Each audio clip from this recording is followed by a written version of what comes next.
How much time do you spend every day working on your dream? In the last 90 days, how many books have you read? In the last year, what new skill or knowledge have you acquired? What kind of investment have you made in you? You don't want it badder than you want to party. You don't want it as much as you want to be cool. Most of you don't want success as much as you want to sleep. Some of you love sleep more than you love success. And I'm here to tell you today, if you're going to be successful, you got to be willing to give up sleep. There is no shortcut. There is no hack. There's no sweatless solution. You're gonna have to work.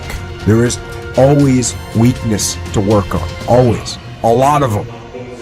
Why would we allow ourselves to make easy excuses? Why would you allow that? Are you going to make today count? Because that's all you can control. And that's all that matters. It doesn't matter where you start, guys. It doesn't matter what talents you're born with. It's about where you finish. And this race isn't over. It's not over. You could still come in first in the marathon. But you gotta start today. You gotta start now. You have everything you have. Everything you need is inside you. When I realized that doesn't mean just because you don't think you're good enough, doesn't mean you can't be good. Doesn't mean you can't be great.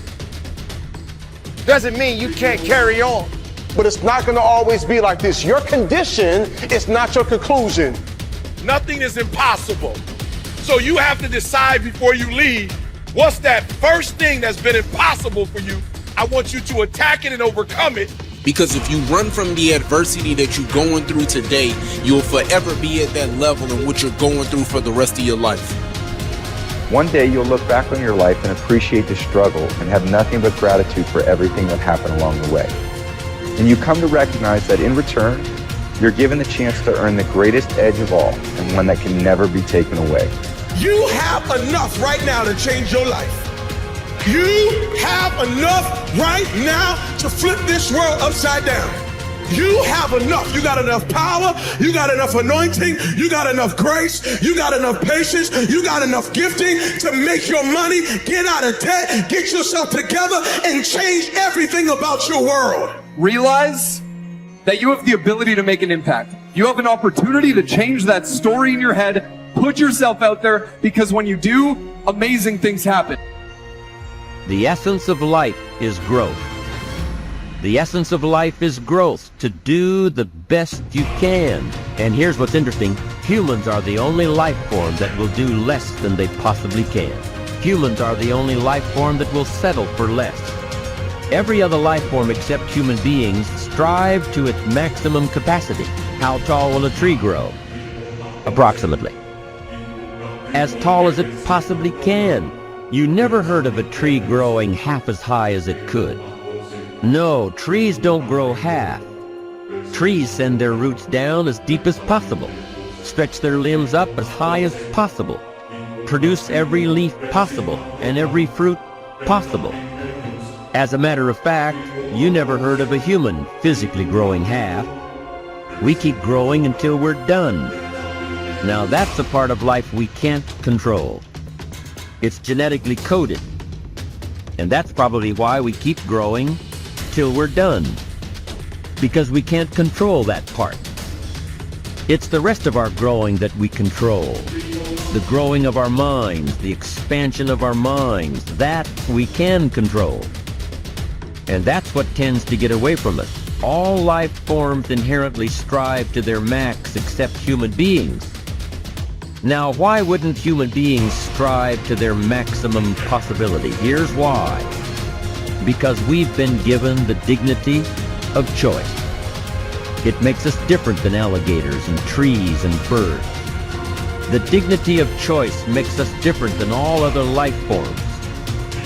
And here's the choice: to become part of what we could be, enough to get by, or to become all that we can be. My best advice for you is to choose the all. Earn all you can, make all the friends you can, read as many books as you can, develop as many skills as you can, see as much as possible, do as much as possible, make as much fortune as possible, give as much of it away as possible. The max. There's no life like it. I'm telling you, once I got on track, I've never looked back.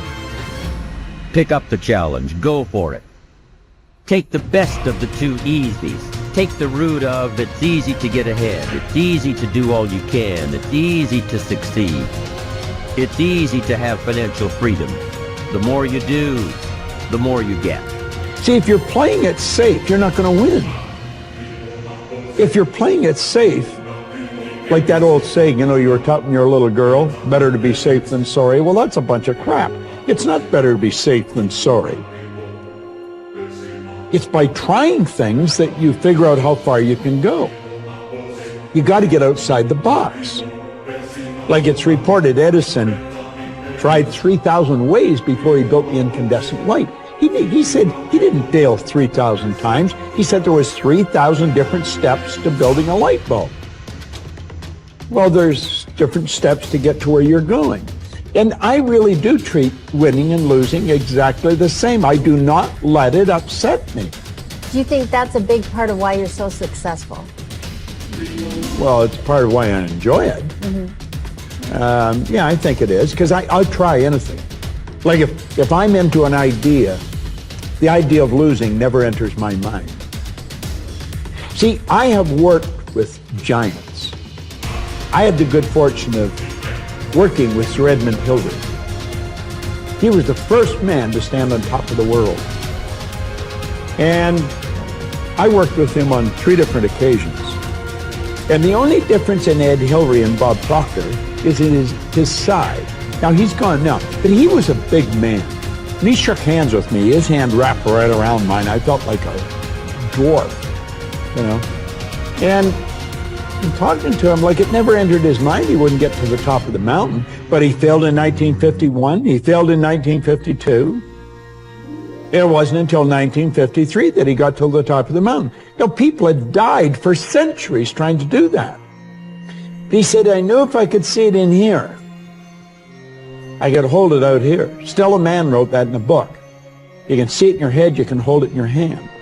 And that's right. And if you're not prepared to lose, you're never going to win, because you're always playing it safe. And there's no reward in that. Dare to go forward. Winston Churchill once said, courage is rightly considered the foremost of the virtues because upon it all others depend. Courage is the chief distinguishing characteristic of the true leader. It is almost always visible in the leader's words and actions. It is absolutely indispensable to success, happiness, and the ability to motivate other people to be the best they can be. Follow through on your vision. In a way, it is easy to develop a big vision for yourself and for the person you want to be. It is easy to commit yourself to living with complete integrity. But it requires incredible courage to follow through on your vision and on your commitments. You see, as soon as you set a high goal or standard for yourself, you will run into all kinds of difficulties and setbacks. Refuse to compromise.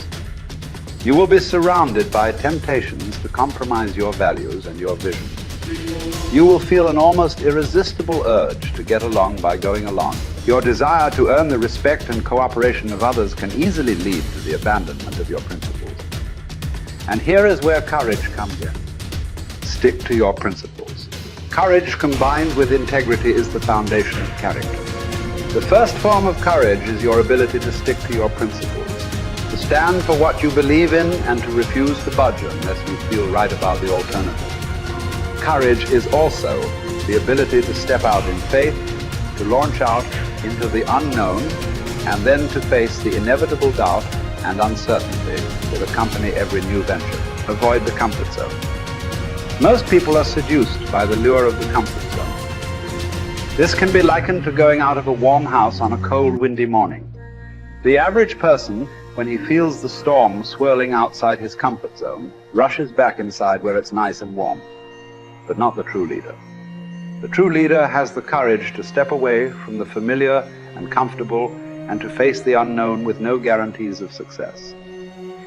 It is this ability to boldly go where no man has gone before that distinguishes you as a leader from the average person.